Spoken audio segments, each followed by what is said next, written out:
and I want responsibility to be claimed by Naval Special Warfare. Gallagher's attorney Tim Parlatore. I've said from the beginning my number one goal is to get him home to his family. He's going home. And the family celebrating, calling the verdict Independence Day for Gallagher.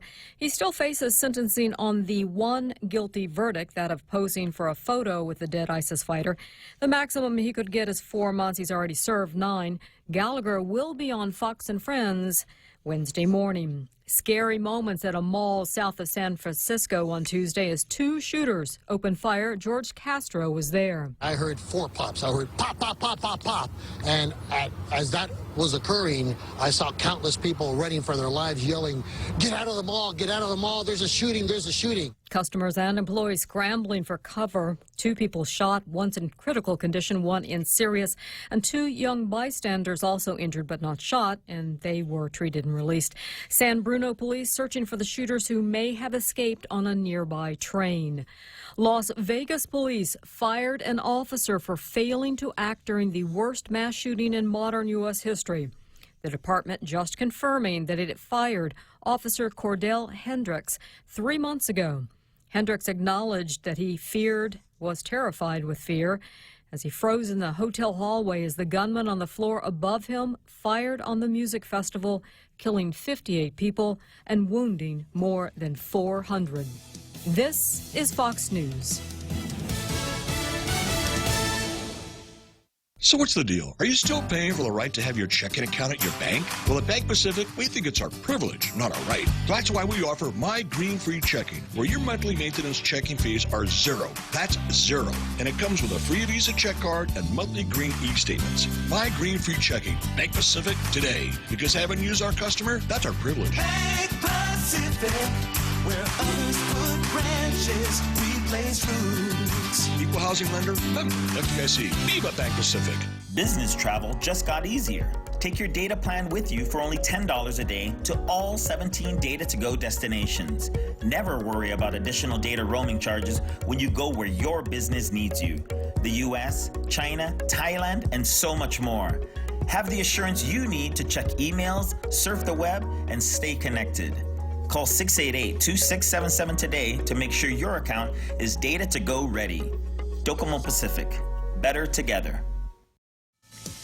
Paying their respects to Luis Alvarez. He's the New York City police detective who was among the first responders for the World Trade Center terror attacks on September 11th, 2001, and became an advocate for the September 11 Victims' Compensation Fund. He died last week. But on Tuesday, hundreds of people waited in long lines to pay their respect at his wake. Senate Minority Leader Chuck Schumer said that Alvarez all he wanted was the Senate to replenish the 9/11 Victims' Compensation Fund. I spoke to Detective Alvarez the week he passed. I called him just to see how he was doing, and he was so amazing. He said, "You will probably never see me again, but please get the bill passed." Senator Schumer promised to pass the bill in Alvarez's name. Senate Majority Leader Mitch McConnell is expected to bring that bill to the floor next month. A Libyan official says an airstrike hit a migrant detention center in Tripoli late Tuesday, killing 40 people and wounding dozens of others. Libya is holding at least 6,000 African migrants and refugees captured by EU-funded coast guards while trying to cross the Mediterranean. The government blames the self-styled Libyan National Army. Lee Iacocca, the auto industry executive who became a folk hero when he rescued Chrysler from the brink of closing, dies in Bel Air, California. A lot of people think America can't cut the mustard anymore, that quality counts for nothing and hard work for even less, and commitment, that went out with a hula hoop. Well, when you've been kicked in the head like we have, you learn pretty quick to put first things first. And in the car business, product comes first. Former Chrysler Chairman Lee Iacocca was 94. This is Fox News. Ready to buy real estate on Guam? Congratulations! But what now? There are so many questions, so many things to do. Where do you start? The best place to start is to call Century 21 Commonwealth Realty, Guam's biggest name in real estate. They aren't the best because they're the biggest. They're the biggest because they're the best. Trust the name. Find out why. Call Century 21 Commonwealth Realty today. 888-2121. Trust the best.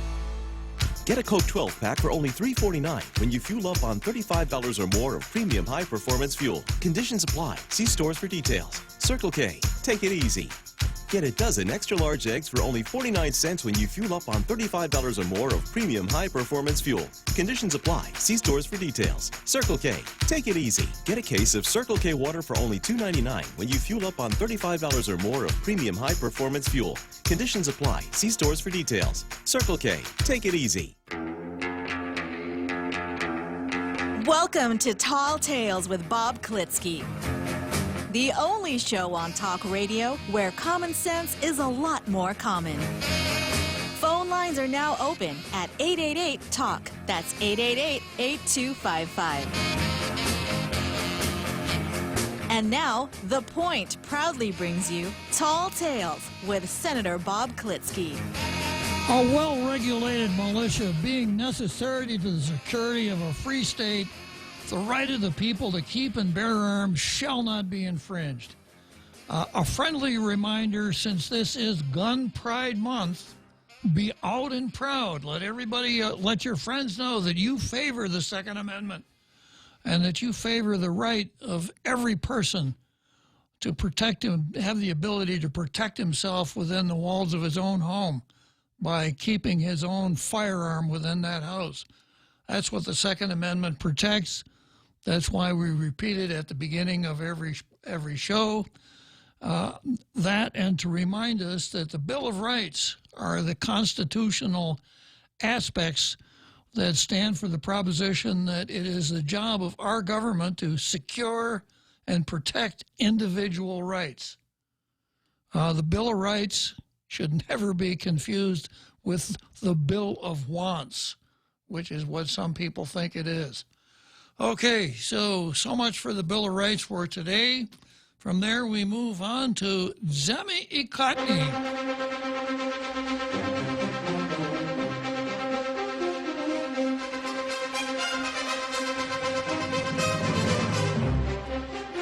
And this is a pretty interesting part of the show. It's the local take on Meet the Press. You don't have to wait till Sunday for Meet the Press.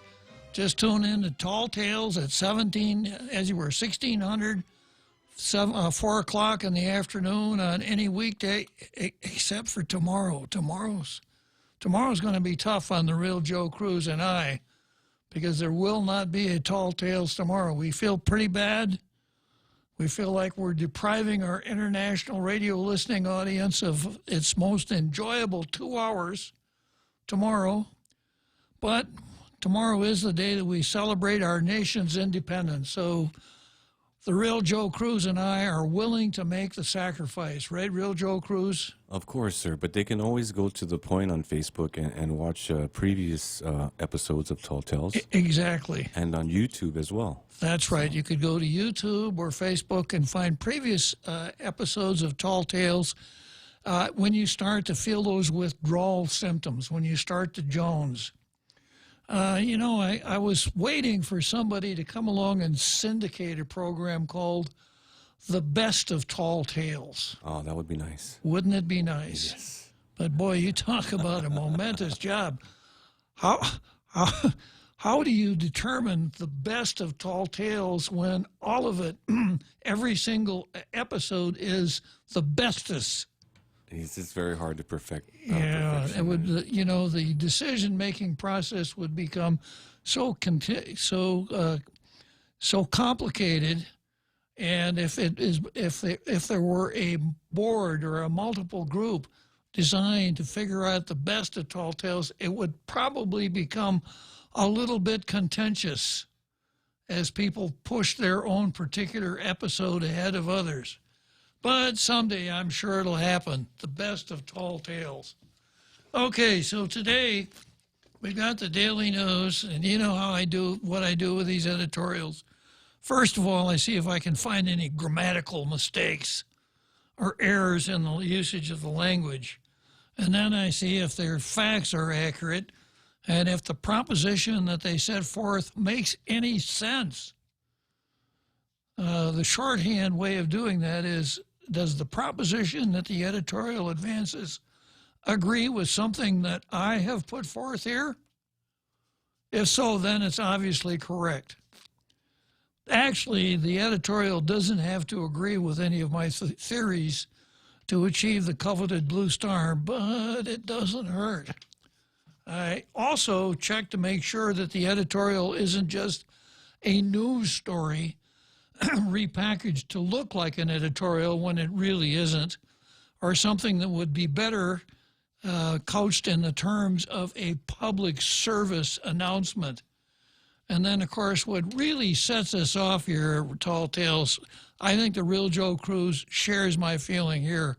When we see something on the pages of the Daily News editorial page that comes from USA Today or Gannett or someplace like that, that it's kind of like saying, we don't have any bakers here that can bake a decent cake, so we've got to import some kind of store-bought cake from Washington, D.C. We don't like the taste of it, do we, Real Joe Cruz? I will not eat that cake, sir. There you go. The Real Joe Cruz, pretty adamant about that one. So today, here's the headline in the Daily, the Daily News editorial. Our view, don't drive while intoxicated after holiday celebrations. Now tell me, Joe Cruz, Real Joe Cruz, is that something that you would have ever thought of on your own? That it might not be a good idea to drive while intoxicated after some kind of a 4th of July celebration? And I don't think so. It would have never crossed your mind. It would have never. It wouldn't have dawned on me. It never would have dawned on you. No. You would go to some kind of a barbecue event on the 4th of July, down several beers, and say, well, I'm kind of drunk, but I guess I'll drive home. Yeah, I mean, that's why I need articles like this. I see. Just to kind of remind you to keep your bearings, huh? Hopefully I don't miss the article. Yeah. You got a real talent here for sarcasm today, Real Joe Cruz.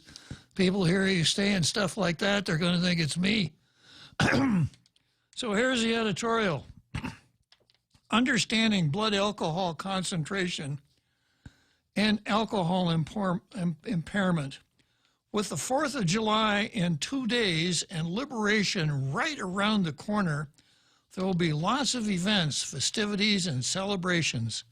We encourage everyone to enjoy themselves. But that includes indulging in alcoholic beverages. We urge people to be cautious and take the proper safety measures. The Guam Police Department will be holding stationary and roving DUI enforcement throughout the month, working hard to keep the streets safe and to catch those who drive while intoxicated. GPD's Highway Patrol Division will be out there through July 31, and major roads will have checkpoints, so motorists can expect delays when going through these areas. Police advise all drivers who go through checkpoints to proceed with caution because officers will be situated roadside. Yeah, I figured that the officers who conducted the roadside checkpoints would be in the nearest donut shop, but just goes to show you, like you say, Real Joe Cruz, you got to read these things to really know what's going on. Guam has far too many instances of people driving while intoxicated.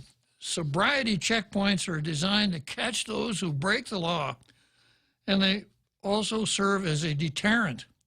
When the community knows police are out looking for drunken drivers, it helps prevent driving under the influence. Guam's roads can be very dangerous, even when drivers aren't intoxicated. The use of alcohol and drugs hampers motor skills, perception, judgment, which affects the ability to drive safely.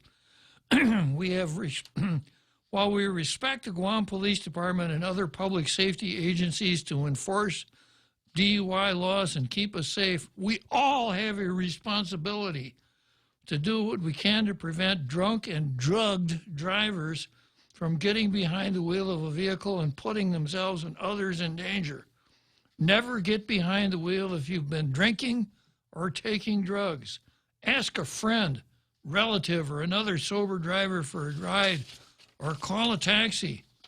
If you're with those who have been drinking, never allow them to drive themselves or others. Take away their keys. Ooh. And offer them a ride or call a taxi. When you're out and about and see a vehicle being driven erratically or dangerously, or if you know for certain a person is driving while drunk or drugged, call police. Doing so may save his or her lives. Now, how should that sentence have read?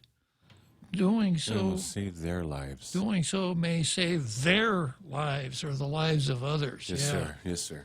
Okay, so on the subject of DWI, I have a Jimmy-esque joke. Yeah, it's not one. Keep it clean, sir. Yeah, well, yeah, I just said Jimmy-esque. I didn't say it's one of Jimmy's jokes. A Jimmy-esque joke. Not that I heard it from Jimmy, not that Jimmy's ever told it, but I suspect when he hears it, he'll say, oh, yeah, I kind of like that. I'm going to start telling that joke myself. If I could ever get on the radio with my pay by the call phone here. So here's the Jimmy-esque joke. This guy had been out on the town and he'd had way too much to drink. And he's driving down the street and a cop pulls him over. And the cop says, you've been drinking, have you? And the guy says, why do you ask? And the cop said, because you're driving down a one-way street. And the guy says, well, I was only going one way. And then the cop said, yeah, but you're going the wrong way. Didn't you see the arrow? And the guy says, no, I didn't even see the Indian. I'm sorry. Let me rephrase that. Didn't you see the arrow? Oh, no, I didn't even see the Native American. That joke is dedicated to Jimmy. All right. So moving away, we shouldn't be laughing about DWI because there's really nothing funny about it. All right, so then we go to the Post. Former prison guard's light sentence won't help stem public corruption. Now, we have had that debate before. Do we have public corruption on Guam? Okay. And then the lead into the story says, if this is the kind of deal corrupt public servants can get, there won't be enough of a lesson for other corrupt Guam public officials and employees to not betray the public trust. And the body of the editorial, we question the kind of judicial wisdom that led to the decision to spare a former Department of Corrections officer from having to spend part of his life in federal prison. Former prison guard Edward Crisostomo, 33, has acknowledged he used a prison transport van to smuggle drugs and other contraband into the Manila Correctional Facility. Following pleas for lenience, based on the value of his role as an informant who told on others involved in a massive drug smuggling ring into Guam's only prison, District Court Chief Judge Francis Tidinko Gatewood agreed to give Crisostomo a relatively light sentence. He will be in home detention for 12 months. A relatively light sentence. You know, that wouldn't even make your wrist turn red. Not even a slap on the wrist. I don't know, sir. Staying home's pretty tough for some people. Yeah, I guess it depends on the home, right? Yeah. Well, here's what the editorial says. home is too comfy for Chrysostomo. Now, I suppose we really ought to go back to the times and the life and times of Joey Duenas, because Joey was discomforted by the idea of releasing personnel evaluations to the public. He just wasn't comfortable with that. So I don't know how we would relate that. Boy, if Joey had to stay home for a whole year, I wonder how that would affect his comfort index. Anyhow, home is too comfy for Chrysostomo. At home, anyone can watch movies, go online, and enjoy home-cooked meals all day. It isn't punishment enough, or at all. You know, some people just do that just because they want to do it. They don't want to go anywhere. They're stay-at-homes. They're homebodies. Stay home, watch TV, eat the home cooking. Why would you want to go anywhere? Oh, this is punishment? Oh, well, I'm already being punished. I haven't even done anything wrong. If this is the kind of deal corrupt public servants can get, there won't be enough of a lesson for other corrupt Guam public officials and employees to not betray the public's trust. We don't think the judge did her best to balance empathy and public safety in Chrysostomo's case. What he did was brazen. Chrysostomo was involved in what a federal prosecutor called drug transfers into the prison compound, which has been plagued with drug use and incidents of inmates or detainees having been caught in possession of methamphetamines. When he used the prison transport van to pick up drugs, that's an abuse of power, Federal Prosecutor Belinda Alcantara said. He transported his duty weapon in the glove compartment during the drug transfers, she said. He confessed immediately. So I wonder, I think there's special penalties for people who are armed while they're dealing drugs. Yeah, but he put it in the glove compartment, so I guess it's okay. Yeah. All right, going on to the second page here. A lot of lives have been ruined in Guam's drug crisis. When people are sent to the Manilo prison, the expectation is they'd no longer be able to access drugs. The hope is they'd realize while in prison that they need to turn their lives around. In the drug ring that Chrysostomo was willingly involved, he was part of feeding the addiction of people within the confines of the prison.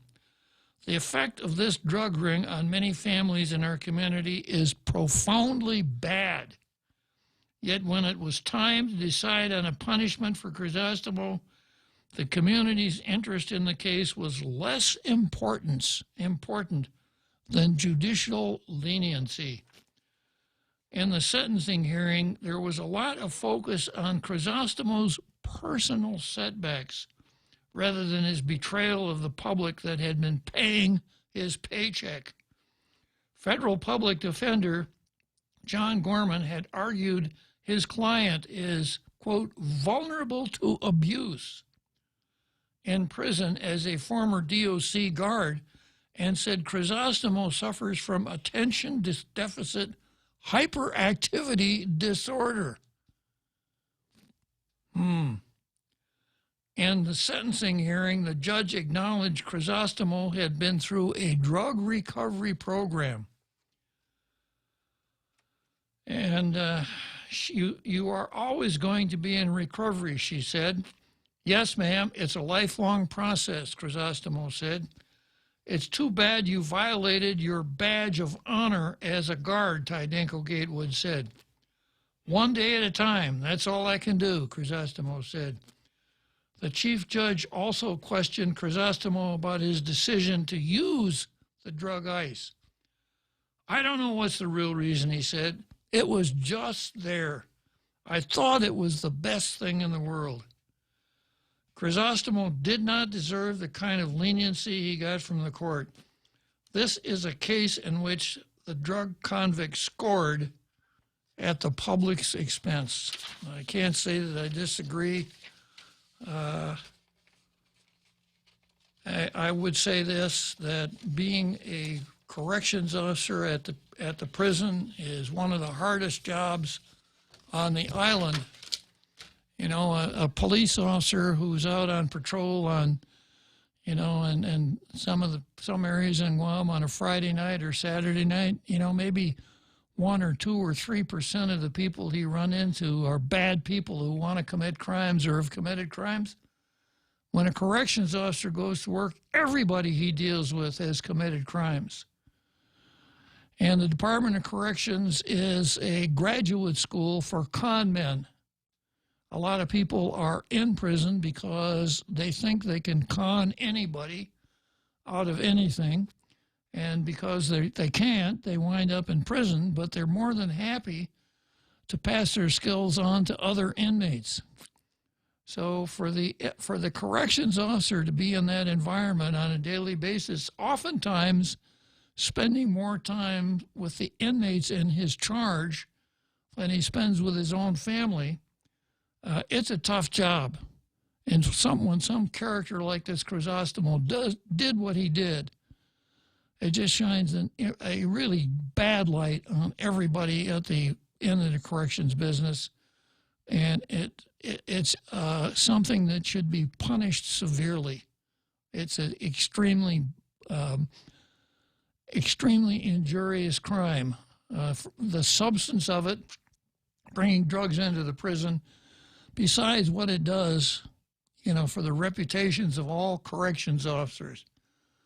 There was a time when, well, I won't go into that, but point is that the Daily News, the Post editorial hit the nail right on the head. It has all of the elements of a good editorial. The facts are correct. The premise is appropriate. I agree with it. And the punchline is adequate. So I give the Daily Post 1 more blue star.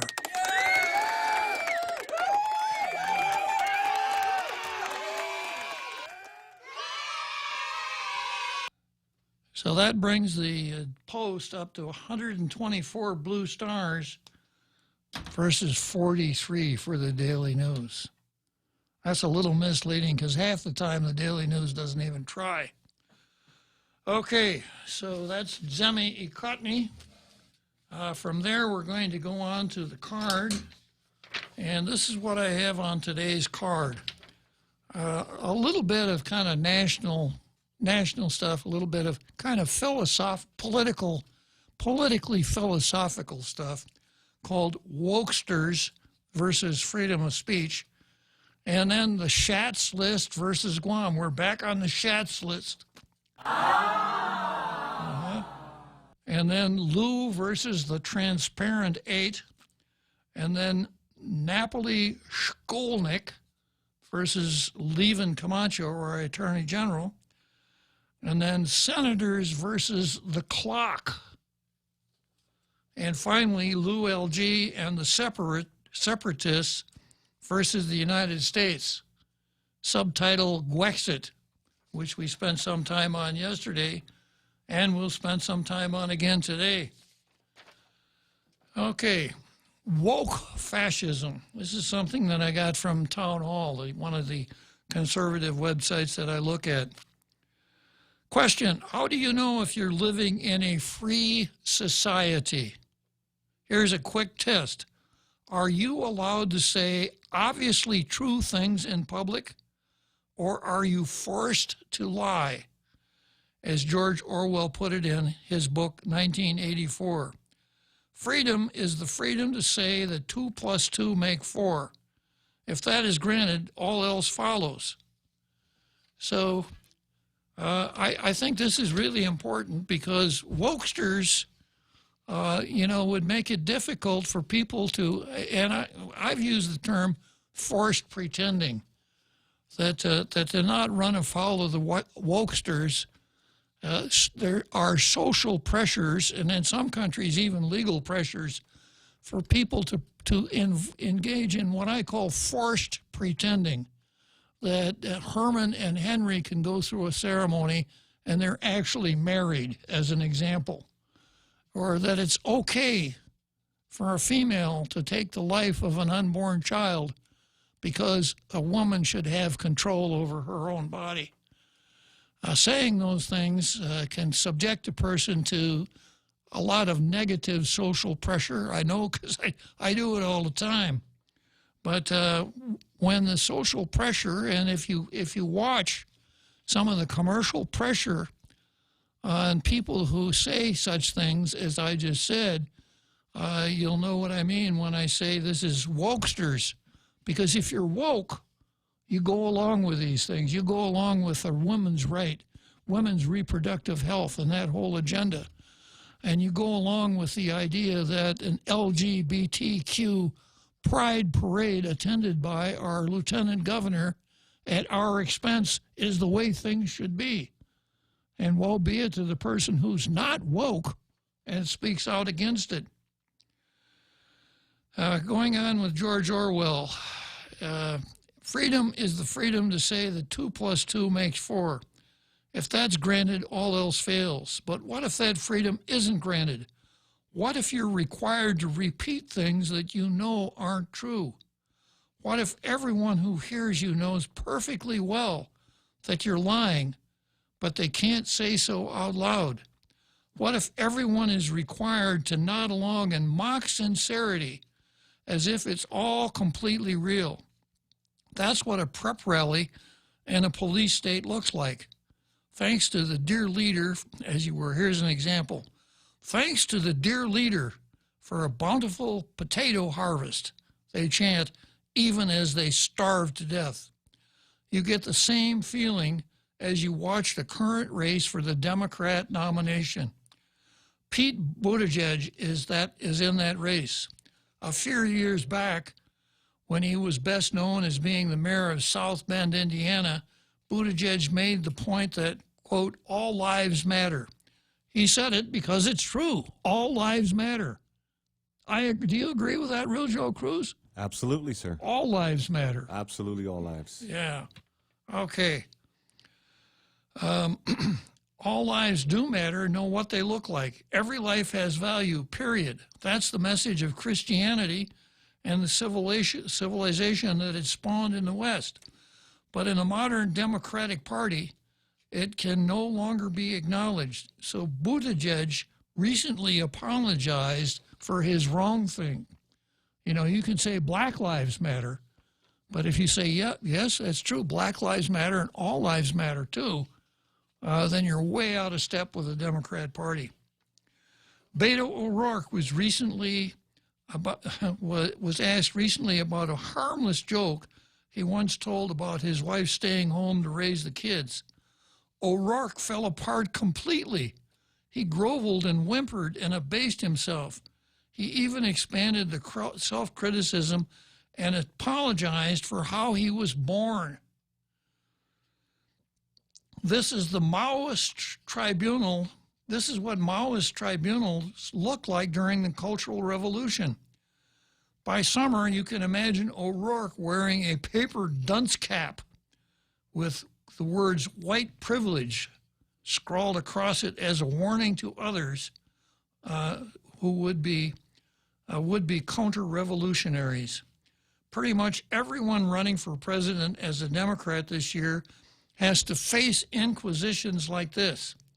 They write their confessions of guilt, bowing to their accusers on Twitter and begging for forgiveness. Kirsten Gillibrand read her confession on live TV. Years ago, when she was running for a different office, Gillibrand had expressed sympathy for the idea of a closed border. Looking back, she is deeply ashamed.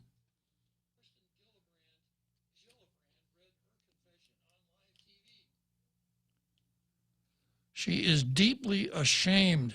She can hardly believe she ever thought something so immoral. Kirsten Gillibrand is really woke now because she says when it comes to the abortion question, there aren't two sides. Anyone who is not pro-abortion shouldn't even be given a hearing. Okay, so we got a short break here, and I'll come back to woke fascism, and then we'll go on to the next item in the card. Let's go for a drive. Let's take a stroll. Let's gallivant. Let's go cruising. We all have different ways to describe how we get up and go in our cars. But whatever you may call it, you can do more of it when you save 6% off your fuel purchases at any Shell station when you use your eligible Bank of Guam Visa and MasterCard credit cards. So stop by any Guam or CNMI Shell station and start saving today. Visit bankofguam.com for more information. Terms and conditions apply. Bank of Guam, the People's Bank. Member FDIC. It's important to have claims process that works for you. At Guahan Insurance Services, we make things simple and convenient. Same door you walk in to purchase your insurance is the same door you open to file your claim. We can't pretend that the car insurance claims process is fun, but we can promise a hassle-free and speedy recovery without any runarounds. For your home, auto, and business insurance, visit us at the Camacho Landmark Center on Marine Corps Drive in Tamuning. Don't forget to like us on Facebook or give us a call at 475-1162 or text 929-SAVE. That's 929-7283. Liberate your mind with laughter. Budweiser presents Hypnosis Comedy coming to Guam Liberation Weekend. Half a day, Guam. I am comedian hypnotist Rich Guzzi, and I can't wait to see you July 20th and 22nd at the Sheraton Laguna Hotel. With local comedy legend Frank Rios opening the show, $25 general admission, $35 for VIPs. Tickets on sale at 76 Circle K stations and at Coffee Slut. Special thanks to Community First, the Guam Daily Post, Delta Tires, Trivision, and Choice Broadcasting. You will have the time of your life. Liberate Your Mind with Laughter is a GSPN production. We now return to Tall Tales with Bob Klitzkie, soaring over the confusion with his superpowers of truth. Call 888-TALK. That's 888-8255. So picking back up on woke fascism, there's nothing liberal about this. Obviously, it's pure authoritarian woke fascism. Power over ideas in place of thinking obedience. In return for dissent, punishment. Lying as official policy, and not just conventional lying, the ordinary truth shading of everyday life. Ordinary truth shading of every... Are they thinking about Tall Tales? Possibly. Yeah. We do tell an occasional tall tales here on That's the reason that the program is actually called Tall Tales, right, Real Joe Cruz? It's a very colorful shading. Yeah, all right. The exact opposite. It's the exact opposite of the truth. The kind of lies that regimes that seek total control must tell in order to maintain their power. The latest of these lies is that low-grade mafia figure Al Sharpton is, in fact, a legitimate civil rights leader. Now, of course, this is a dangerous thing to say because the Reverend Al Sharpton is an African-American, which means it's really taboo to say anything derogatory about the Reverend Al. The Democrat candidates claim to believe that now. They recently trooped over to his tax-exempt organization to pretend that Sharpton is the new Martin Luther King. Where were these people in the mid-1990s when Sharpton was denouncing a Jewish landlord in Harlem as a, quote, white interloper, shortly before his store was firebombed and 8 people were killed? O'Rourke was still a Manny then. Gillibrand was a lawyer working for the cigarette companies. None of them were woke yet. They are now. They went to Sharpton to clamor for an idea that not even 20% of the population supports: race-based reparations. Sharpton asked each candidate if they would pledge to support Sheila Jackson Lee's bill to form a commission to study how to do reparations. Every single candidate at the event expressed complete support. The question isn't whether we get reparations. The question is whether you want to live in a country where such people have political power, where humor and dissent are criminal acts. Humor and dissent are criminal acts. Man, I could see, I can see what's his name, Lenny from Law and Order, come in here and slap the cuffs on me and tell me that I'm under arrest for humor and dissent. I have a right to remain silent, etc. Right? Lenny Briscoe. Yeah. Yeah, I can see it. I can see it in my mind's eye right now. Where lying is the currency of public life, where authorities whose name you don't know can destroy you for thinking the wrong things. You've seen the world before. It's called Twitter.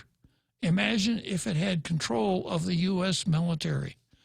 So that's wokesters versus freedom of speech. And I wouldn't say they're everywhere, but they certainly have a prominent role in the Democrat Party. And something that we need to be alert to right here on our island. Next item on the card is Schatz List versus Guam. And this is something I picked up from the Marine Corps Times today. Congress wants a review of the Corps' plan to distribute forces across the Indo-Pacific. Lawmakers on Capitol Hill are asking for a review of the U.S. military plans to distribute forces across the Indo-Pacific in places like Okinawa, Japan, Guam, Hawaii, and Australia, among other locations. Noting a pressing need to redistribute Marines from Okinawa in the Senate's recent version of the annual defense legislation, lawmakers want an update on costs of the redistribution of forces in the region and an assessment of those forces' ability to respond to current and future conditions. According to the Senate's version of the National Defense Authorization Act, details of alternative locations for basing in places such as Alaska, Hawaii, the U.S., Japan, and Oceania, among others, should be included in any recommendations or revisions to the planned redistribution of American forces across the Indo-Pacific. The new assessment of U.S. military force posture in the Pacific follows a call for a review of a plan to relocate the Marines to Guam, made by outgoing Commandant of the Marine Corps Robert B. Neller during a May Senate hearing. And who asked the question of Commandant Miller? Yeah, Brian Schatz of Hawaii. And that's how we got on the Schatz list. Schatz said, wouldn't these forces be just as effective or more effective if stationed in Hawaii? So Commandant Neller's remark was picked up by the Senate. Now, I don't suppose Schatz had anything to do with this. You know, working behind the scenes, attempting to use such influence as he had to get those horrible Marines, instead of coming to Guam, get them to come to Hawaii because they spend money. The Corps is seeking to trim its nearly 20,600 Marines stationed on Okinawa in half to roughly 11,500. The redistribution is part of the Corps' effort to ameliorate tensions and return land occupied since World War II back to local Okinawans. Now, let's just talk about that for a second. Some people would make something out of the fact, well, the Okinawa, they want the Marines out of Okinawa. The Okinawans don't like them, so why would we take them if the Okinawans don't want them? And here's the story. Starting out, going back to the 1870s, Okinawa has only been under the Japanese flag since about the 1870s. Before that, it was an independent kingdom, which had kind of carved out its niche between China and Japan as an entrepot trade post. But the Japanese, after the Meiji Restoration, became a little bit more empire-oriented and, in effect, colonized Okinawa. Now, most folks don't realize this, but Okinawans, the natives of the Ryukyu Islands, are not considered by the Japanese as the same as other Japanese. So historically, there's been a certain amount of aggravation between Okinawans on Okinawa and the Ryukyu Islands, whose native language was Lukwan, not Japanese, and the Japanese who lived in, the 4 major islands and other parts of Japan. So I think it'd be going too far to say that Okinawans are second-class citizens of Japan. I hate that expression, so I won't use it. But there is some tension between Okinawa and the rest of Japan. Second, after World War II, the United States occupied the Ryukyu Islands until 1972. In other words, although the rest of Japan was under the government of Japan, the emperor, the Japanese diet, etc., Okinawa was under American military rule. And they set up a government, the government of the Ryukyus. It was, if you went to Okinawa in those days, everybody in Japan drove on the left side of the road. In Okinawa, people drove on the right side of the road. As everybody knows, you won't catch an American driving on the left side of the road unless he lives in the Virgin Islands, but that's a different story. And you would use Japanese yen in the rest of Japan, but if you were on Okinawa, you'd use U.S. dollars. So this lasted until 1972. No country wants to be occupied. No one enjoys a foreign military occupation, Okinawa being no exception to that idea. So during the period of occupation, the key word was reversion. So reversion meant that they saw that Okinawa would revert from the military government to the Japanese government.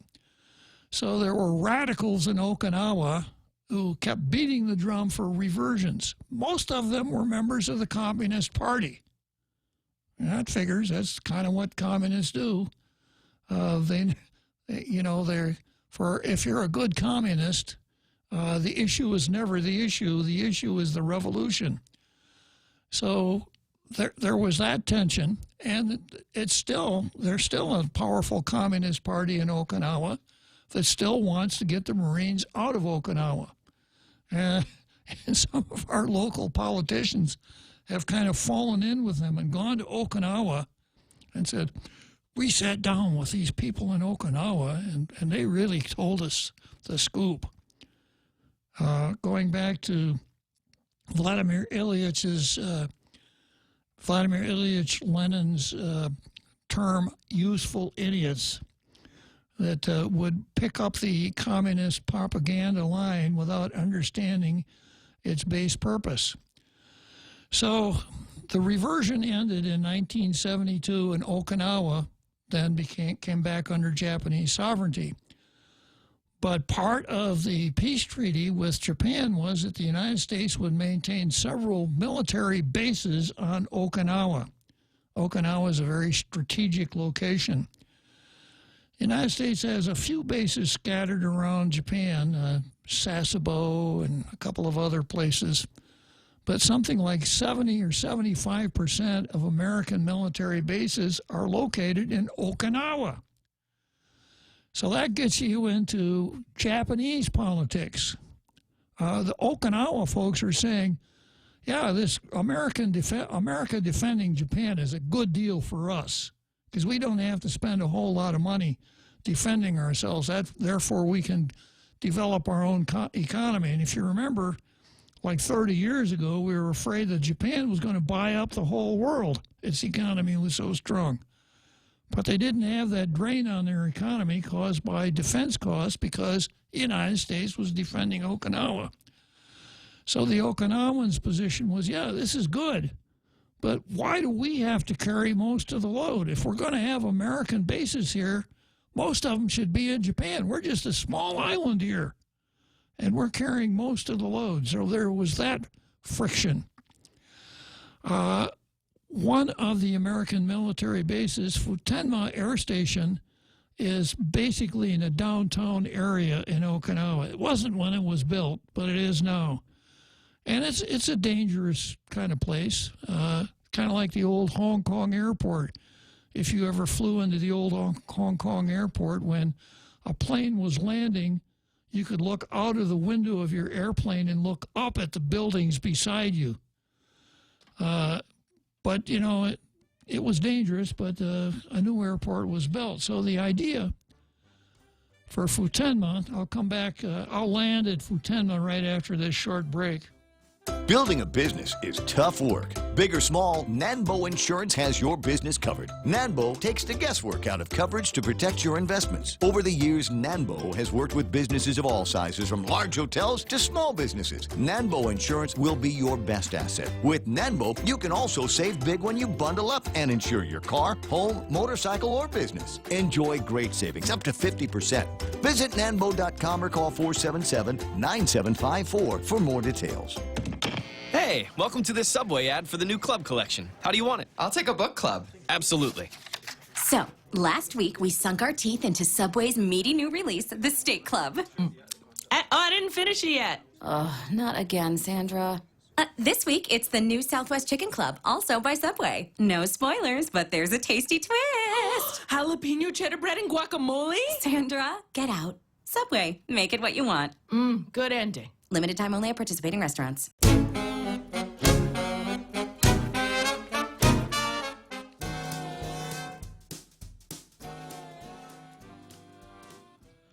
So the decision was made that the Americans made the decision, we want to move Futenma out of Naha. It's not a good place for an airport. So the Americans wanted to move it to the far north end of Okinawa, away from the urban area, much safer, etc. But the Okinawans said, no, we want Futenma out of here. We don't want it anywhere on Okinawa. Move it to somewhere else in Japan. It's more of the same dichotomy here between Okinawa and how much burden it should carry for the American defense forces. So that's been a bitter battle between the national government of Japan and the government of Okinawa. More bad feelings. Another factor here was in 1996, there was a rather brutal rape where 3 Marines raped a 12-year-old. Not a nice thing at all. And that's about the only crime that Marines have committed that have made the news. Not that Marines haven't committed crimes, but that's the one that people always referred to. And the way some people referred to it, you'd think it happened last month instead of over, let's see, 96, 60, well over 20 years ago. And I'm not going to get into it, but even then there was a racial dimension to that crime. So those who don't like the Marines, believe it or not, there are people who don't like the Marines, hard to believe, who would say, well, we don't want the Marines here. We don't want more rape and that kind of stuff. Well, the truth be told, you know, stuff like what happened in Okinawa happens here all the time. Yeah, right now, you know, we got our skivvies all bunched up because this guy got out of prison and impregnated this young girl, right? It just happens all the time. So when we have 4,000 Marines living on this island, our per capita rate will go way, way, way down because Marines are subject to a great deal of discipline. Young Marines are subject to probably more discipline than just about anybody else in the country. And they're not going to go out and commit stupid crimes. So the rape rate amongst active duty Marines is much, much lower than it is in the general population. So if you mix that element into the population, our rape rate, which the last time I read it was second highest in the nation, is going to go way, way down. So the political decision was made, let's move some Marines out of Okinawa. You know, I just went through some of the elements of the geopolitical situation. And for the national government, it would be one less thorn in their side if they could say, well, yeah, we agree with you down there in Oki. We ought to move some of these Marines on, and we've already moved half of them to Guam, and we're working on it. So it's a geopolitical matter. For Marines, this is not an ideal training site. It's not big enough to conduct real training. We will have several rifle ranges and a machine gun range, which is necessary.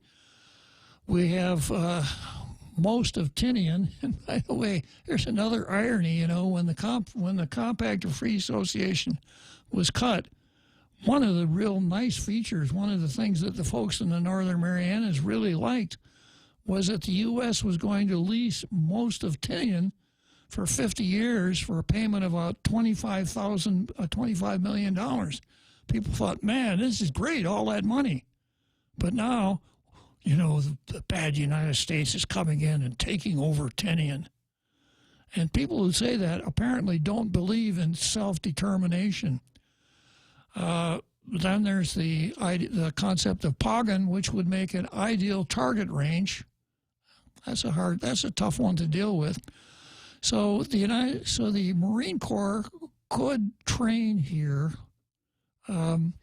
using the Northern Marianas and what they plan on building here, with some trips to places like Australia. But it's not the Marine Corps' first choice. They'd probably rather stay in Okinawa if they had their druthers. But the decision to move them out of there was a geopolitical decision. And you can see by our new position on the Schatz list that most jurisdictions are saying, yeah, send them over here. We want them. They perhaps don't have the same degree of commitment from their environmental wackos that we have here. Well, actually not environmental, quasi-environmental wackos, people that are just anti-military, anti-United States, pro-Brexit, anti-government of the United States, who will latch on to any pretext to oppose the Marines coming to Guam. So I suppose one of the things that if you are a Brexit-type person and you don't want the Marines to come, get a hold of Brian Schatz's office and see how you can contribute to his campaign, because he's got us back on the Schatz list, which is apparently where an awful lot of you folks would really like to be. So let's see here. That was the Schatz list versus Guam. And now I'm moving on to Lou Leon Guerrero and the Transparent 8. You'll recall that last Friday, Lou Leon Guerrero said, we've got a really serious emergency here. I've got to call the legislature into special session on Monday to deal with the emergency. I'm calling him in at 10 o'clock in the morning. So before 10 o'clock ever came, that special session was canceled. Apparently everybody went to lunch at the Red Lobster, and then Lou called another one at 2 p.m. And what Lou wanted was to pass a bill that would authorize our Attorney General, Levin Camacho, to cut a deal with counsel to enter our appearance in multi-state litigation, multi-district litigation, dealing with PFAS. So I'll give you a chance to think a little bit about PFAS during the big halftime show, and I'll come back and pick this up after that.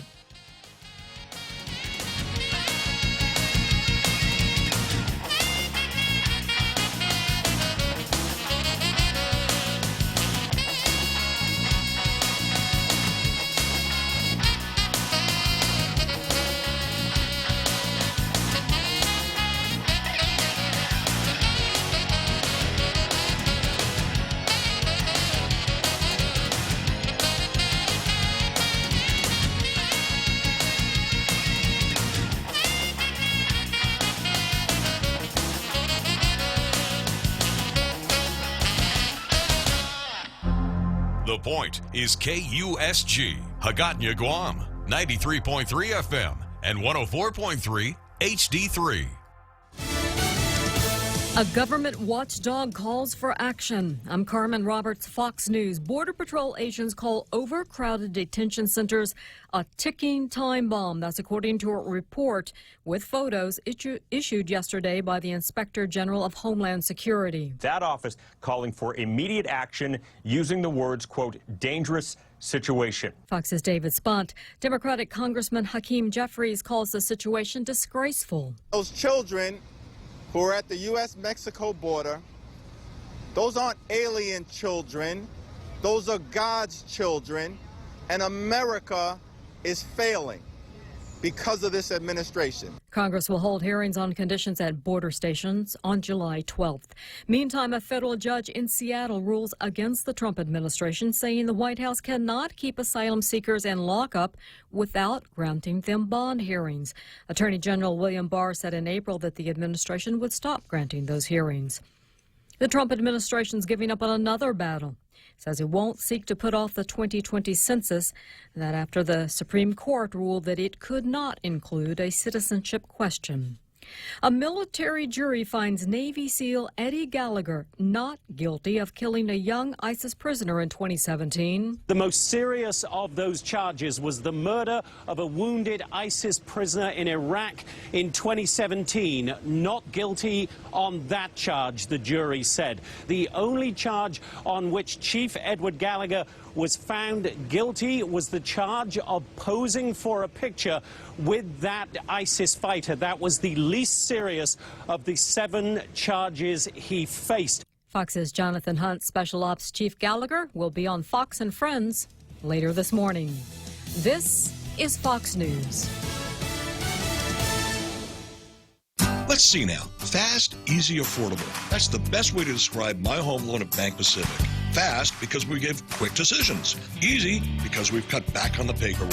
Affordable because today's home loan rates are still so low. So see us today to refinance or consolidate or to buy or build your new home and save yourself some money. Bank Pacific, where others put branches, we place roots. Equal housing lender, FDIC. Viva Bank Pacific.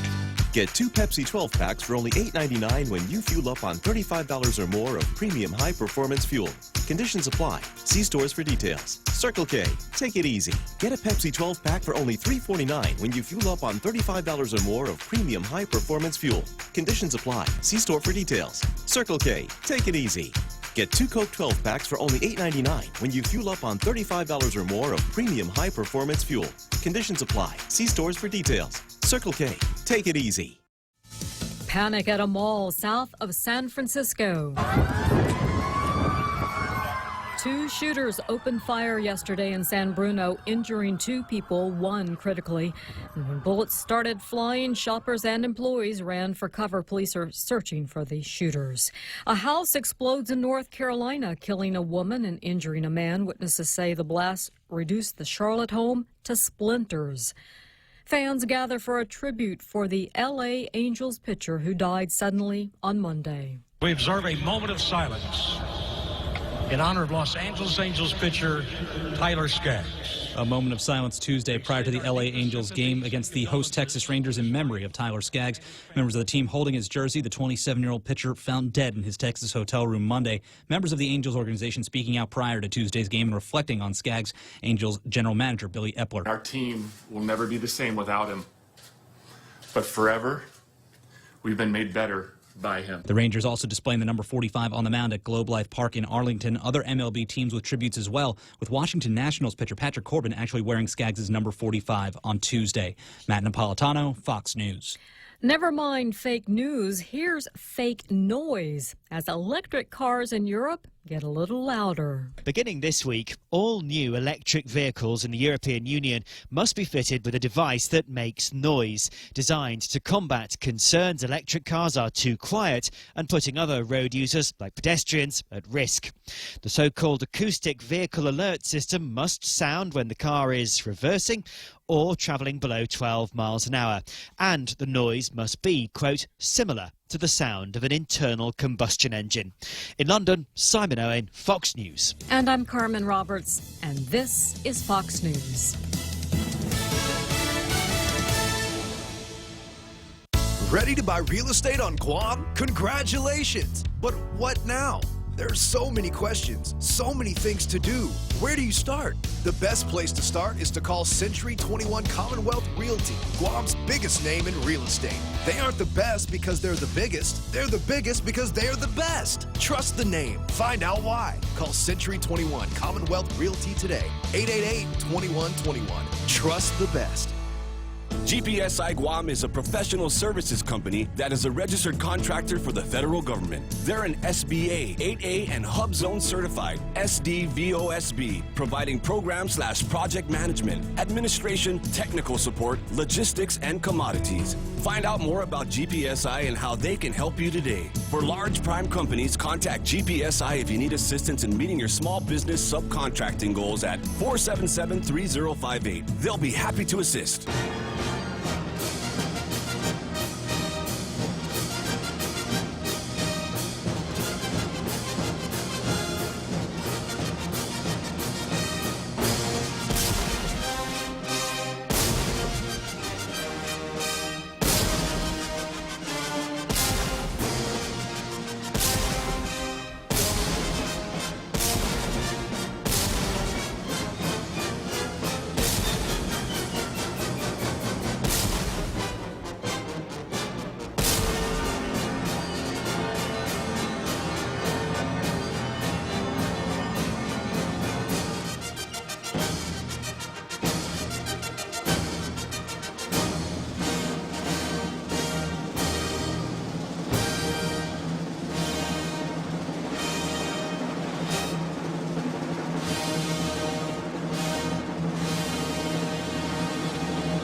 Another dynamic halftime show, the one we put on every day at 1600, as you were, 1700, 5 o'clock in the afternoon, with the cannon fire at the end, which I think is really appropriate for the 4th of July. I suppose it's our own version of 4th of July fireworks.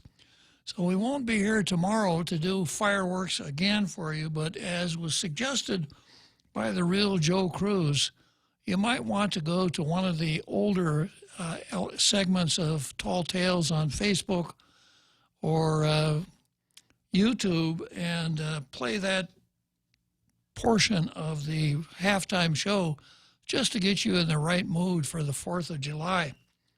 So here we go again. I was just talking about on the card Lou versus the Transparent 8. And leading into the history of where we are here, Lou's urgent call for the special session. She announced on Friday. She did it on Monday. She called special session at 10. She canceled it. Everybody went to lunch at the Red Lobster.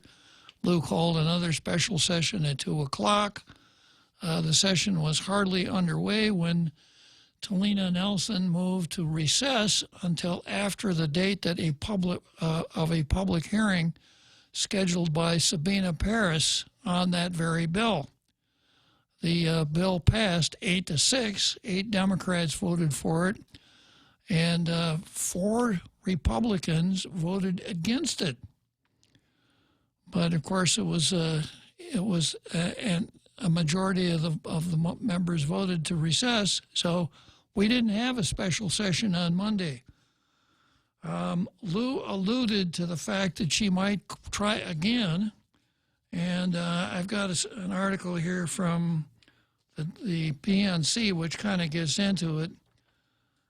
Another special session has been called to tackle Governor Lulian Guerrero's Protege Ihanum Act of 2019, as more senators have indicated they are now in favor of the governor's bill. So the vocabulary word for today is spelunk and spelunker. Real Joe Cruz, are you familiar with the word spelunker? Has anyone ever accused you of being a spelunker? No. A spelunker is someone who explores caves. Caves. Yeah, that sounds nice. Yeah, spelunker. I'm reading into this article in PNC News that says another special session has been called to tackle Governor Lou Leon Guerrero's Proteji Hanum Act of 2019 as more senators have indicated they are now in favor of the governor's bill. So apparently the governor sent a spelunker over to the legislature to find out which senators were going to cave. I see. You got it? I see. Yeah. The governor's bill seeks to protect the waters of Guam by authorizing the acquisition of specialized legal services to assist in legal actions against the manufacture and use of perfluorinated chemicals, a group of more than 4,000 compounds collectively known as PFAS. The special session had already been postponed twice last Monday as senators voted to have the governor's bill undergo a public hearing first, for which they got a round of applause right here on Tall Tales. You guys learned your lesson. Don't play fast and loose with this idea of a public hearing. And you recall that I even gave kudos to the other Governor Leon Guerrero, Ken, and to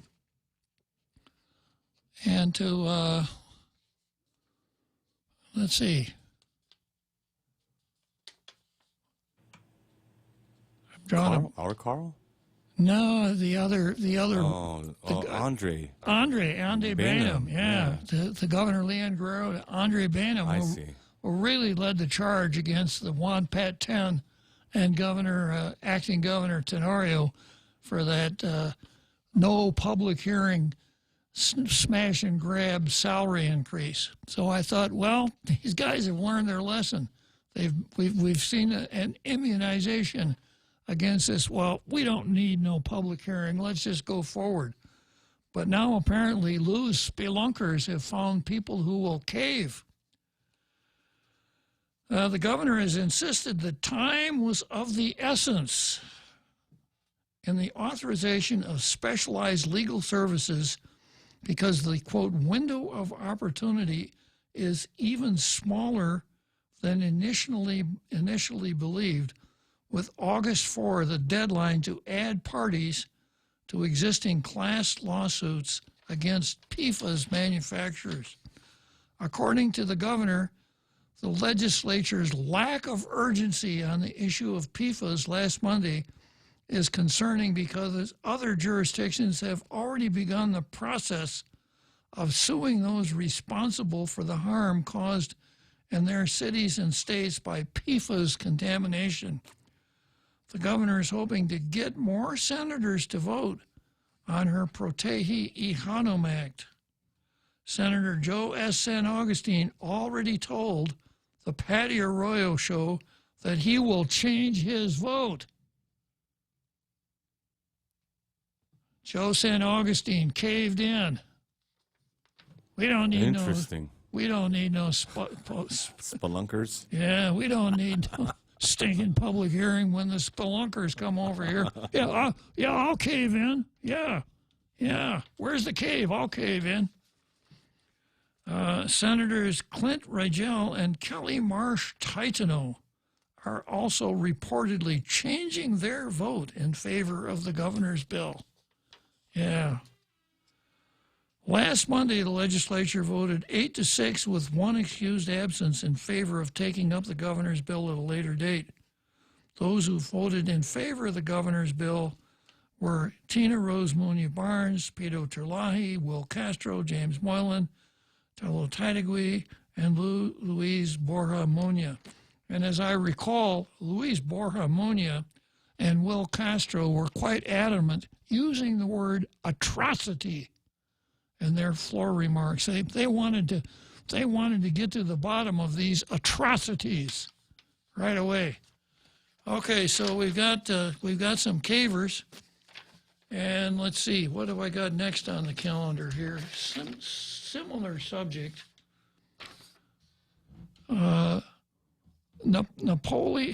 Napoli Shkolnik versus Leon as you were leaving Camacho. And this one, the headline here in a Post story, law firm pitches before law okays legal team hiring. Yeah. A pitch presented to certain officials in the government of Guam on behalf of a specific law firm to represent Gov Guam in a lawsuit over drinking water contamination has caused senators to be cautious and not rush a proposed bill that would authorize the hiring of a legal team for the task. Now, of course, when I see this, a pitch presented to certain officials, I want to know the names of those public officials. Don't you, Real Joe Cruz? Yes, sir.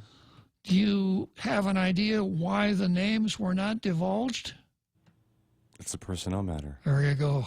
Yeah, you should never ask anyone for his name because it's probably a personnel matter. It is, sir. Yeah.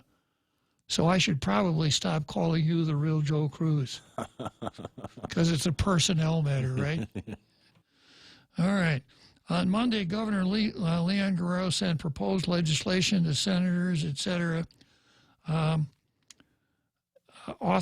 bill authorizing the Attorney General to join in the lawsuit already filed against the manufacturer of PFAS. The legislation would allow the executive branch via the AG's office to hire an outside legal expert or experts to sue manufacturers of products with PFAS that contaminated drinking water sources. We are aware that approximately 100 cases have been filed regarding PFAS against numerous defendants. Attorney General Levan Camacho wrote in an email to senators on Monday. These cases have been transferred to a multi-district litigation court in the District Court of South Carolina. The senators were told there is an August 4 deadline to join some of these lawsuits. And then they talk a little bit about the 8-6 vote, etc. The governor calling the legislature into session today. And then while the proposal isn't law yet, a presentation has been made on behalf of a law firm to certain Gov Guam officials titled Per and Polyfluoroalkyl Substances and the Impact on the Territory of Guam. The presentation was submitted under the law firm Napoli Shkolnik PLLC, which is described online as a personal injury lawsuit firm, as well as an environmental law expert, among its other fields of expertise. Well, I'm going to quit jabbering here for a second and entertain our Tom for a moment. I guess you did open up the Tom lines, huh? Afternoon, Tom. Good afternoon, sir. I'll cave also. Okay. I got a question for you. All right. What does it take to get that question on the ballot about do we want to change the political status of Guam, yes or no? Mm-hmm. And if it's going to cost us, how much is it going to cost? Do you, in your estimate? Well, it's not prohibitive. There's a filing fee, and there's some hoops that you have to jump through. There's some paperwork that you have to fill out, and you have to get a bunch of signatures. I can't remember how many signatures, Tom, but something like 50%, a number equal to 50% of the votes cast in the last gubernatorial election or something like that. So the really hard part is gathering those signatures. Yeah, I was just thinking that if somebody were to start something like that, I would like to go ahead and help out by passing out signatures, or petitions. Yeah. Or sign. Yeah. That's a good idea. Maybe somebody will pick that up and run with it. Yeah, I was talking to, what's his name, the second governor, Ken, about it, and he said he's going to check on it. So I hope he succeeds in getting that thing going, and I'd like to help him to get the signatures that he needs. Well, it's the kind of thing that Ken does, so yeah, that would be a pretty worthwhile undertaking, wouldn't it, Tom? Yeah, because the independent separatist people are already moving too fast, and they're starting to brainwash a lot of people. And so if we don't move on our side about getting that question on the ballot, it might be too late. I understand. What do you think? Yeah, I think that's a good idea, Tom. All right, I'll keep up with Ken then about what we can do about it. I was going to ask you another question, but I forgot what it was already. Was it hard? It must have been because I forgot about it. I got sidetracked. Happens to me all the time, Tom. It's the price we pay for getting old. That's right. Anyway, I'll go ahead and call back if I ever remember it again. Yeah, well, please do, Tom. We always enjoy your calls. All right, thank you, buddy. Bye. Thanks. Yeah, that's our Tom. So, I guess the reason that a person tends to be a little forgetful as he gets old, the brain is kind of like a hard drive. And after you keep, inputting stuff into that hard drive for 80 years, it gets pretty crowded. And, of course, you're never able to defrag your brain. So sometimes when you're trying to remember something, it takes a long time for that search feature to search all the way around that hard drive and come up with what you're looking for. Just another example of the reason that I'm fond of saying that getting old ain't for sissies. Yeah. Okay, so Napoli Shkolnik versus Levin Camacho.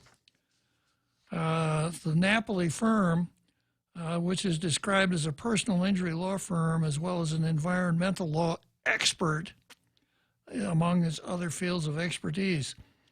The presentation states PFOA and PFOS have been the most extensively produced and studies of these chemicals. Both chemicals are very persistent in the environment and in the human body, meaning they don't break down and they can accumulate over time.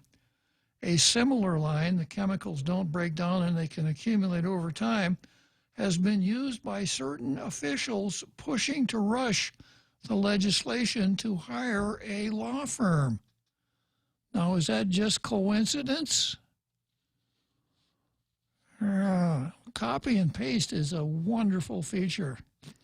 So, if somebody sends you a proposal and it's a PDF, you might write back and say, can you send me that in a Word document so I can copy and paste out of it?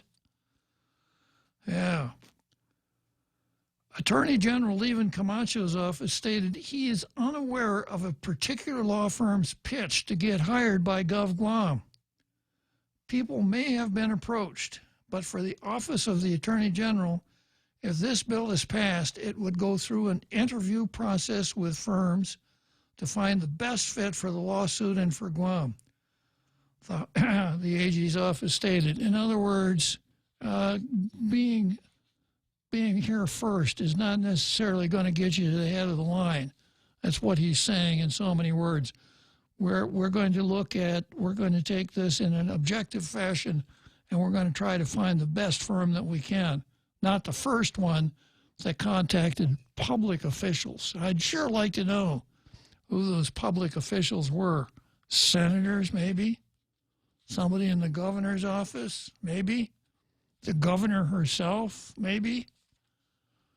Yeah, I'd sure like to get to the bottom of that. Maybe some well-worded sunshine law requests might shed some light on that particular subject. So that's Napoli Shkolnik versus Levin Camacho. And let's see, what have I got next on the card here? Senators versus the clock. Okay, before I go to Senators versus the clock, it looks like Tom remembered. You remembered, huh, Tom? I found it. I found what I was going to ask you. It was on the other side of my brain that I hadn't used before. Uh-huh. I forgot that I filed it in my ROM, my read-only memory file. Okay. It should have been in the random access memory. Exactly, yeah. Because I only got so much megabyte anyway, so I'm almost overloaded in my capacity. But the question that I was going to ask you, was it the 3rd Marine Division that liberated Guam? Yes, it was. And isn't it the 3rd Marine Division that's stationed over in Okinawa that's trying to relocate to Guam? The 3rd Marine Division is in Okinawa, and the idea is to relocate some parts of the 3rd Marine Division here. So how dare those anti-military people that are saying the 3rd Marine Division is no longer needed in Guam, we don't want them here anymore. Yeah. When back in World War II, when they were singing, Uncle Sam, please come back to Guam, you know? It was the 3rd Marine Division that liberated the Samoa from the atrocities of the Japanese army, and now they don't want the 3rd Marine Division here again to live with us and enjoy our beautiful island with us. And those were real atrocities. Those weren't Munya Castro atrocities. They were real atrocities, weren't they, Tom? Yeah, that's right. You know, they're forgetting those. It was all of these anti-military people now. It is probably their grandparents that were the ones singing that song, Uncle Sam, please come back to Guam.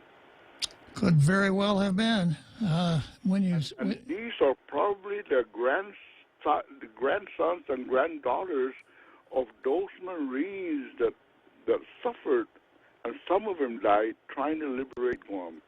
1,548 Marines died liberating Guam.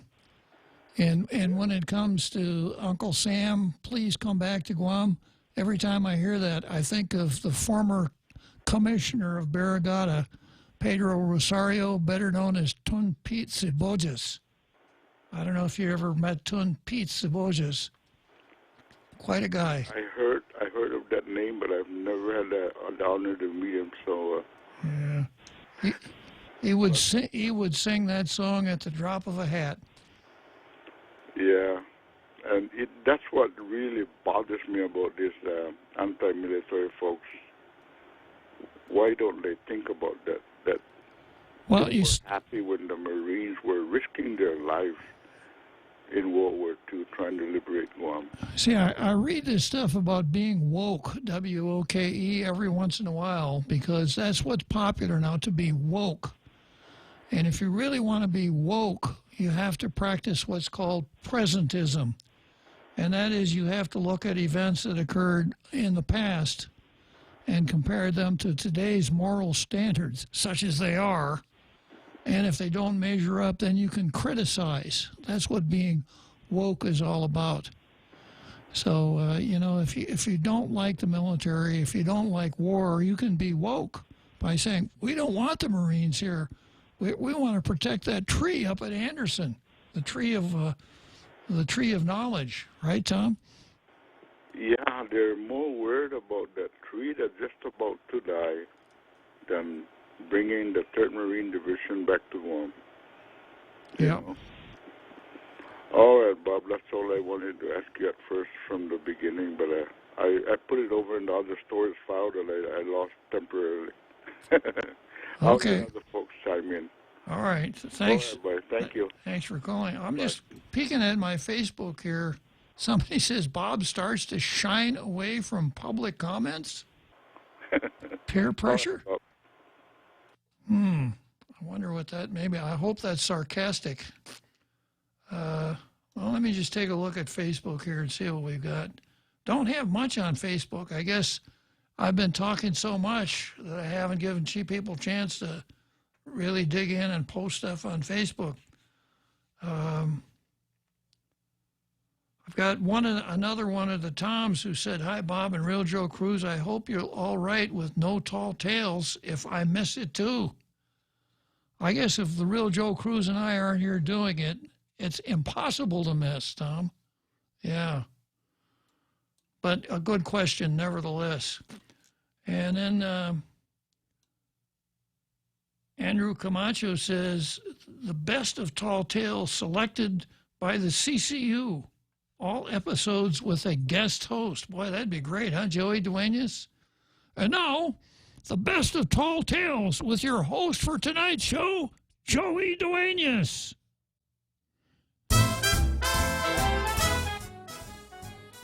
Yeah. Hey, Joey, say something. You're the host. Oh, nobody told me. I didn't know that. Nobody told me. Yeah.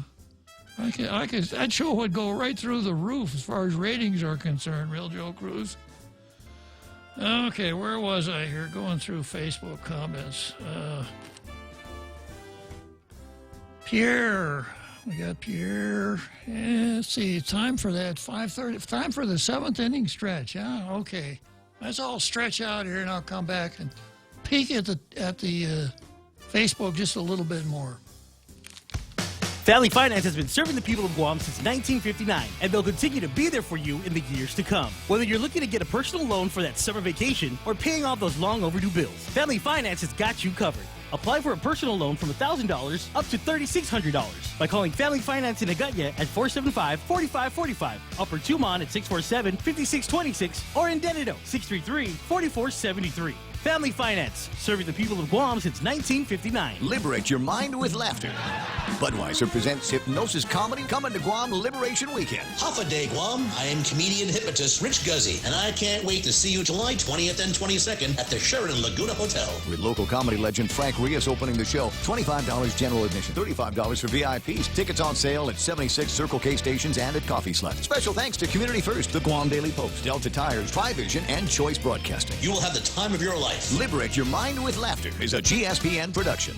Have you ever made a big mistake in your job or career, or with investing, for example? I mean, a really big mistake. How much was that mistake worth? I'm Jerry Roberts, and at 7:20 a.m. on The Ray Gibson Show, we'll pursue big mistakes and their price tags. You can find daily transcripts of The Extra Point at guamtraining.com. Tune in every weekday morning at 7:20 for The Extra Point with Jerry Roberts, brought to you by Guahan Insurance Services and First Hawaiian Bank on 93.3 The Point.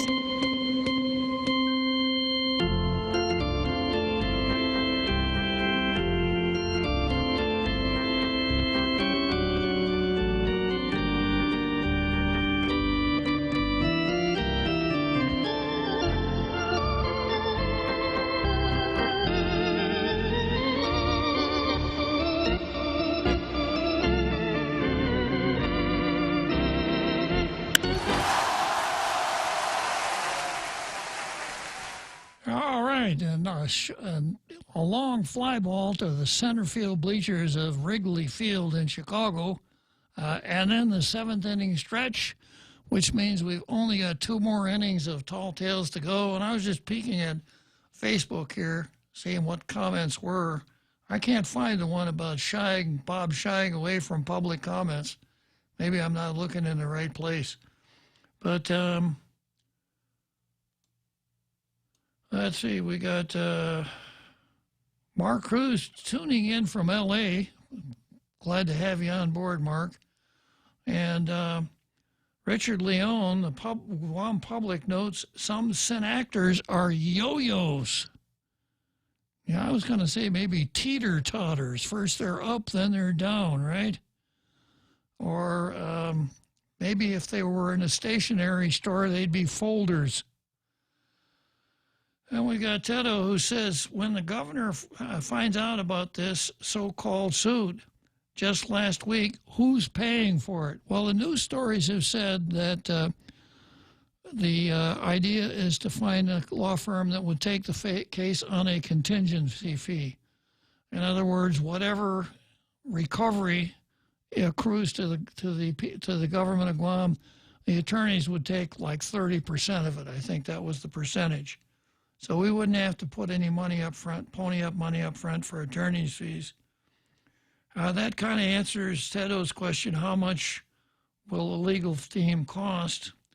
And then we got another question. Can't the governor just use her executive powers and bypass senators by declaring a national emergency? Well, the time will come when she can, because she wants Guam to be independent, remember? And if Guam were independent, then probably she could declare a national emergency. As it is, I suspect that she could probably, in fact, probably the Attorney General could go forward on his own and do this. The question is, if any money is to be spent, where does the money come from? But the Attorney General perhaps could go forward and do this on his own. Politics being what it is, it perhaps is more prudent to be pursuing this in accordance with law, as opposed to the common law powers of the Attorney General. Okay, we've got A. Camacho, who says never. I think she's probably referring back to that comment about the host of Tall Tales shying away from public comment. Wow, how could anybody ever come up with that kind of an idea? And then I says she's been absent for a bit, and I have noticed you haven't been on Facebook for quite a while, so glad that you're back. She said that she missed the editorial Blue Star, so no surprise today, the Post got it again. So you didn't miss much when it came to the Daily News editorial. Okay, so much for Facebook. And I see I got a phone call coming in here. I don't recognize the number. I'm going to go to the legislature versus the clock, but just let me take this call first. This is Chris. Good afternoon, Chris. Half a day, Bob. Half a day. I'm not going to shy away from public comment either. Good for you, Chris. You never have. I don't know why you'd want to start now. True that. So happy Independence Day Eve. Okay. Every time I hear our Tom, I love his calls. I mean, it's his patriotism and his pragmatic approach to things is very refreshing. So he's one of the. I love all the callers, but I really enjoy listening to our Tom. That's why I'm always make sure that the Real Joe Cruz opens the Tom line when we start the program. I've noticed that. I heard the judge this morning, our Dr. Tom this morning too on Ray's show. Yeah, it's hard to find fault with the Toms. Toms do very well on the point. They do. So I was just watching. How does that go? No man's life, liberty, or property are safe when the legislature's in session. Yeah. Yeah. So I watched this. All of this procedure. It looks like they're going to vote. They've risen, and looks like they will vote on the current governor's call. But I wanted to opine. I heard at least one senator, Senator Perez, expand her thoughts on the pressing need for the public hearing on this bill that the governor's called into session. And I think it fits the narrative alongside the issue of Resolution 164 and the halt or pause to the buildup. I think these things are tied, Bob. Sure. And I think that the public hearing was for two reasons. Senator Perez is on the record saying that she wants more of a global approach and a wider suit with regard to environmental issues associated with the military presence on Guam. I have to make sure the record's straight. I advocated, and I do still advocate, for the current lawsuit that is underway with regard to Ordat Dump. The reason why I advocated for that, Bob, is, I believe from the beginning, with history shows that there is that they were a partner to opening and contributing to, mind you, this is decades ago, contributing to perhaps contamination with regard to that dump. My position was shared cost. We all know, and all throughout our United States of America, there are so many suits, there are Superfund suits and everything else, correcting the inability of our past to understand and realize what the harms and effects of a lot of the activities that were taking place. I think that's always just. I think that's what the rule of law is about. I think that's why we're one of the greatest nations. We are the greatest nation in the world, is because of the rule of law and the ability to bring forward those grievances and have a court decide. But I don't appreciate it when I know, once again, and I think Tall Tales led the pack, to ensure that those that would disguise their ambitions on that issue, really to just halt, stop, and do away with an activity, I just am continuing to appreciate the fact that that situation continues to be exposed. And I think that's quite different from true justice and true compensation, as opposed to denial of an activity going forward that would help the greater whole. Well, I've read what Senator Paris said too, and some of the other people who have zeroed in on the tree of knowledge, and it's very difficult to discuss their potential motivations without using the word pretextual. Mm-hmm. They come across like environmentalists and let's preserve the culture, but their objective is let's stop the buildup, let's not have the Marines come, etc. And if that were their approach, at least they would be upfront and honest about it instead of using pretextual devices like Senator Paris said, I want to hold the military accountable here too. That's why she wants to have the public hearing.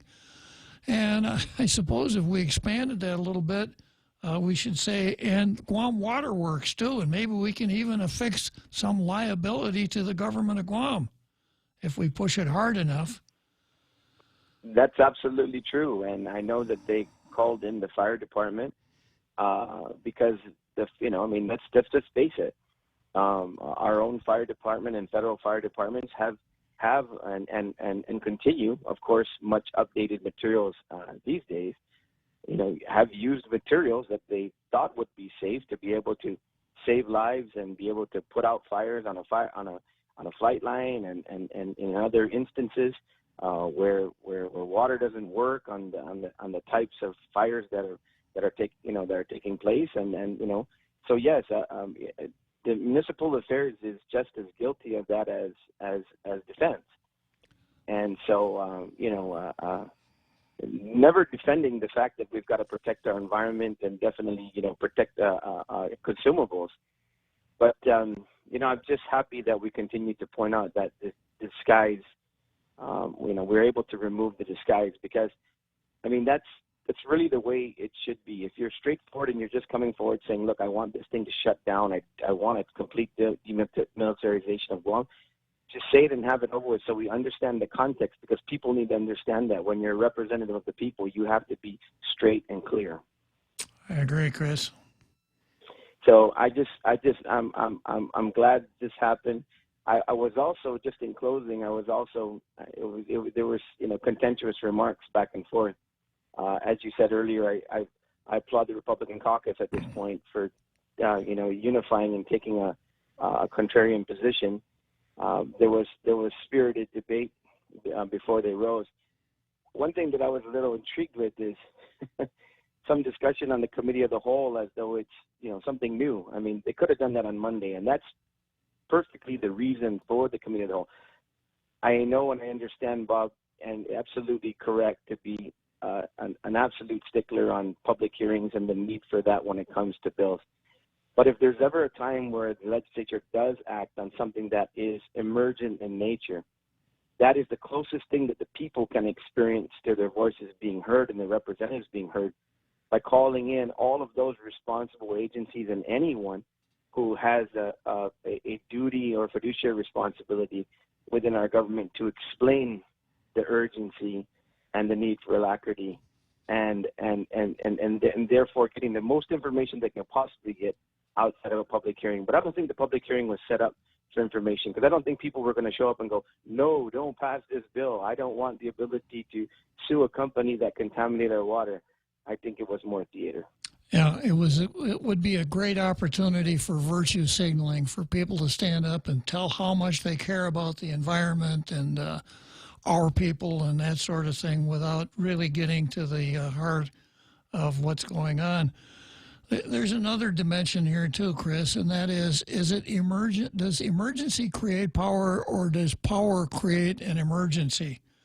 Because the next part of the program here is I'm going to talk about who knew about this problem and when did they know it, because this shouldn't have been a surprise to anybody. Did people know about it and just hang on to it to be able to spring it as an emergency and gather some political clout because of the deadline? What's one of their favorite sayings? Timing is everything. I'm looking forward to your comment. Okay, Chris. Take care. Glad you called. Always good to talk to you. Okay, so former Senator Chris Duenas weighs in. So the next item on the card, this is an article from, I think it's from the Post, or KUM. Did officials drop the ball on tainted water lawsuit timeline? The governor's attempts to get the Office of the Attorney General the subject matter experts they need to pursue litigation against the contamination of PFAS in our water appears to be somewhat of a last-ditch effort prompted by the AG after they initially approached certain senators about the issue as early as March. As early as March. Okay. No, let's see, I got a Joe on the line, but this is not you, real Joe Cruz. I believe this is another Joe, right, Joe? Yeah, that's right. Goodbye. Hi, how you doing, another Joe? Average Joe. Another average Joe. Just an average Joe, okay. Yeah. Well, I think we're forgetting that they just concluded a environmental conference here in Guam at the Hyatt. It was the Pacific Island Environment conference, and it was had to do with people all over the Pacific. And so I think the reason why this freshwater, the issue of the water lawsuit is because it got traction, because we just had multi-nations and meet with the feds, the environmental feds, regards to the environment and water. So, then some of the senators were at that conference at the Hyatt. So, of course, we don't always get what we want when we want it. So it's part of the Democrat platform to be environmentalist, I think. But like, oh well, we also want Republican issues. Well, if we want Republican issues, we need to vote in more Republican senators, right? And then have inclusive invitation to everyone who's interested in the Republican platform to go to more meetings. So really, it's on the Republican leaders that are not stepping up to the plate and bringing up issues that are traditionally on the Republican platform. But I'm being fair here. They from the 23rd to the 28th they had this conference, and it was the Hyatt. So anyway, thanks for calling, and I'll hear what Joe have to say about that. Okay, well, thank you very much, Average Joe. So let's see, we got a Joe line here too, I guess, along with our Tom line, huh? Okay, so going back to this article, the governor's attempts to get the Office of the Attorney General the subject matter experts they need to pursue the litigation against the contamination of PFAS in our water appears to be somewhat of a last-ditch effort prompted by the AG after they initially approached certain senators about the issue as early as March. Okay, well, I'd like to know which senators knew about this in March. I'd like to see some names or some correspondence where the Attorney General wrote and said, hey, we've got this PFAS problem. There's this multi-district litigation going on in South Carolina. We have the ability to enter into that litigation. I would like to have statutory authority to recruit an attorney to go down and represent us there. This was in March. Okay, now apparently I'm in a position where I can repeat those senators, whoever they might have been, their response to the Attorney General. Are you ready for this, Real Joe Cruz? I am, sir. Here it goes. That's it? That's it. Apparently no response because we had to wait until the governor decided it was an emergency on Friday.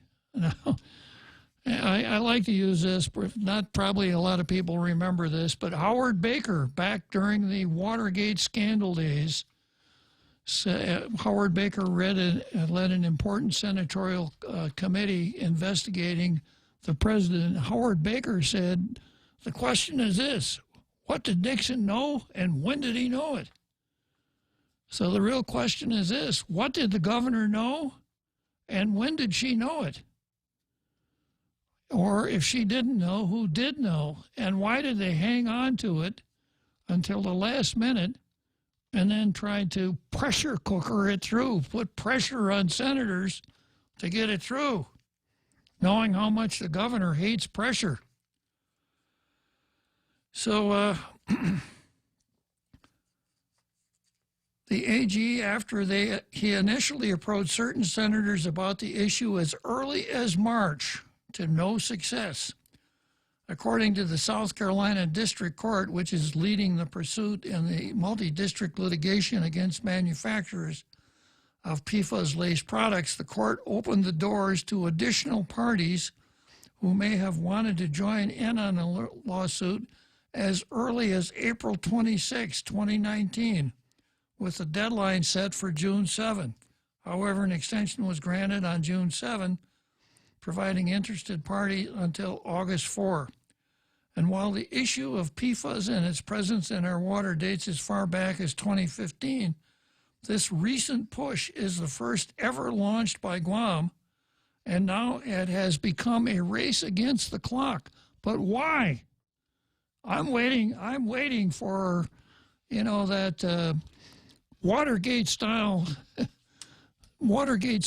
reporter to go out and find out who these people were and name them. Senators X, Y, and Z knew about this in March because they'd been alerted by the Attorney General, but they did nothing. Or they persuaded their colleagues to do nothing. Or they persuaded the governor to do nothing. So that the matter could be held on to until close to the deadline, so that the matter could appear to be emergent. And then some of the senators could come racing in to save us from this emergent danger. The matter, we knew about this since 2015, but it appears that the race has been stalled by senators who want public input on the governor's Protehe-Hanum Act. The bill grants the AG's office the authority to seek subject matter experts, a setback that the AG finds unnecessary when faced with the pressing issue of the safety of our waters. I respect the political process, but contamination in our waters doesn't, the Attorney General said. That's really what we're trying to press upon the legislature. Whether we are on a train or not, the train's moving forward. We've known for years that this has been an issue, and this is the first time that I've seen a governor and several members of the legislature taking it upon themselves to take action on it. And we're ready. Well, I wonder about the Attorney General then. If the Attorney General has known about it for years, what responsibility did he have? Now, apparently he contacted some senators. The urgency doesn't seem to outweigh transparency, according to Senator Sabina Paris, Environmental Committee Chairwoman, and 7 other senators who voted to recess Monday's special session until after the public hearing is held on July 9. According to Paris, her intent is not to just hold these manufacturing companies accountable for PFAS contamination, but the Department of Defense as well. I'm in agreement that we need to hold the people accountable, but not just solely the companies. We have to hold the military accountable as well, of course. Otherwise, why would we want to do this? My fear is that if we settle, that it basically takes away from the opportunity to hold the DOD accountable for the contamination. And this has happened historically for many decades. Get out there and grind that axe. How can I do some real serious axe grinding if we don't have a public hearing? Okay, so we're going to go into the home stretch here in just a minute. We know too well the inconvenience of not having power after a storm. You worry about the food in the freezer going bad. Nights get hot. It's hard finding comfort when going to sleep. These are realities. But with solar and battery storage from Micronesia Renewable Energy, these realities can be a thing of the past. The solar works during the day and the batteries power your home at night. Call 632-2613 to see how solar plus battery storage can make life a little more convenient. MRE, the smarter choice.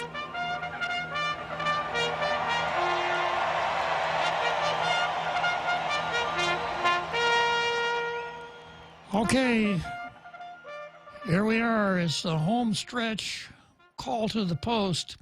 And I've moved the Kentucky Derby from Lexington, Kentucky, back to Louisville, where it has always been up until, I think, May of this year, when I temporarily moved it to Lexington.